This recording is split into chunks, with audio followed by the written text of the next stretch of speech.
What's up, good people? Mark Holmes here, and as always, I want to say thank you all for watching, commenting, subscribing, and being part of the Joe Boo Sports Report. Without you guys, as well as you ladies, you know that this literally does not work. All right, so maybe this is some good news for us Cowboy fans. We could definitely use some good news. If you are a fan of Kellen Moore and you want him to be successful someplace else, maybe keep your fingers crossed. He's in Carolina still today. He went yesterday for his interview, but he's still there today. And what we're hearing is Carolina is now in their round two set of second interviews. Second interviews. Now, I can't say for sure that he's getting a second interview. Steve Wilkes, who was their interim coach, who actually did a better job than the guy that was fired, and almost got that team turned around into being a playoff team, is also part of that second interview. But Kellen Moore, again, maybe it was kind of like, okay, Kellen, you need to go home. And it's like, things are kind of hot in Dallas right now. How about I hang here for a couple of days? It could actually be just that he literally just does not want to get into the airport and be seen by people because Cowboy fans are mad. Cowboy fans are disgusted right now. Cowboy fans, they literally want their pound, makes it about 5 pounds of flesh. They are just rabid and just want something done, you know? And I will say, this is the craziest thing out there is Jerry Jones is the greatest magician on earth. Because check this out. You're listening to all the talking heads that are out there slamming Mike McCarthy. Chris Candy this morning was like, thou protest too much. Save the fake drama for your mama. But he's literally like, Mike McCarthy's got to go. He needs to be fired. This team should have been in the Super Bowl, this, that, and the other. He's like, and you can't, because you can't get rid of the quarterback because that's $90 million and this, that, and the other. So somebody's got to be fired. So it's like literally somebody, they want to just destroy somebody. But see, as we go through and we're hearing about Kellen Moore, that Kellen Moore, the offense stinks, that he's a terrible play caller, as we've heard, Mike McCarthy couldn't get the team over the hump, and that they should have had Super Bowl, pedigree.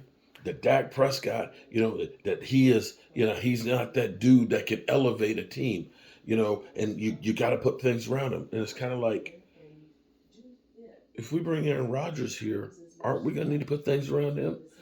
He lost Devontae Adams, and they didn't make the playoffs. Tom Brady didn't have Gronk this year. How'd that work out?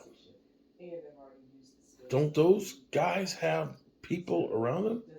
Because the thing that's funny and missing in all of this, bloodletting that people want to have is nobody's pointing at Jerry and Stephen Jones. You remember Catboy?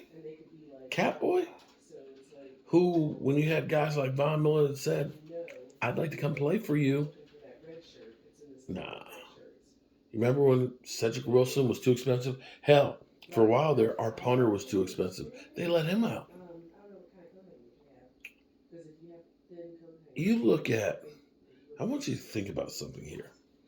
Because instead of actually killing Mike McCarthy, Kellen Moore, and Dak Prescott, and I know that sounds crazy at this moment, but take a look at what the Cowboys had to work with. I know people don't want to hear what I have to say, but this is the truth. When you watch the San Francisco game and you saw George Kittle with that catch that, Diggs may have had a chance to get the ball or at least get a good hit on him and jar it loose, he makes those plays. The guys we have, when it comes to plays like that, we tip the ball up and it's a pick six. Or I've seen uncontested routes with Dalton Schultz where the ball's tipped up and incomplete. When I look at San Francisco, the amount of playmakers on the field, after Tony Pollard got hurt, did you honestly look at our team and say, we still have 3 or 4 playmakers on the field? We had one. CeeDee Lamb, who, to his credit, could you just imagine if we had another really good wide receiver to complement him, to help take some of the focus away, as opposed to Clifford Franklin? I'm sorry, Noah Brown. If you'd had somebody else opposite CeeDee Lamb, he would have broken all the Cowboy records for a single season. That's a fact. And this is where you have to point the finger and say, Jerry, Steven, hey, we know what Dak is. We know what Dak is. He's an NFL quarterback that needs some weapons. And if you get him some weapons, there's going to be more guys open. There's more guys open. You don't have to do throwing into double coverage with tight windows. You just don't. And the Cowboys, if you take a look right now at the Eagles in San Francisco, the talent that those two teams have versus the talent that the Cowboys have, I'm sorry, they got more. They just do. The fact that we're competing with them is a miracle. But if you want to get over the hump, you got to find a way to spend that money and bring in some more talent. You can't do it just by the draft. So, Kellen Moore, keep your fingers crossed. Kellen Moore gets hired in Carolina. Wow. You know, they always say, be careful what you wish for. You might just get it. We got work to do, bro. And we got work to do. I'm hoping to get together with DMV and we do a autopsy of the Dallas Cowboys season before we bury the body.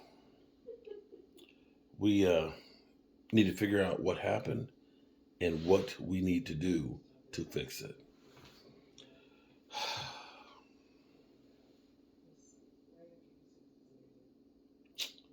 Yeah, we need to fix this stuff because I'm tired of this.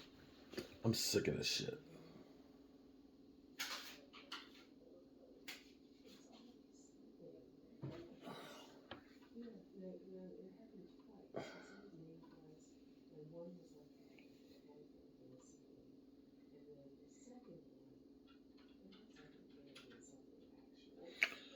Well, ain't nothing I can do about it. Jerry ain't gonna listen to me. But at least they're not talking to the public. So maybe they're huddling and trying to figure out what to do next. Okay, good people. Peace.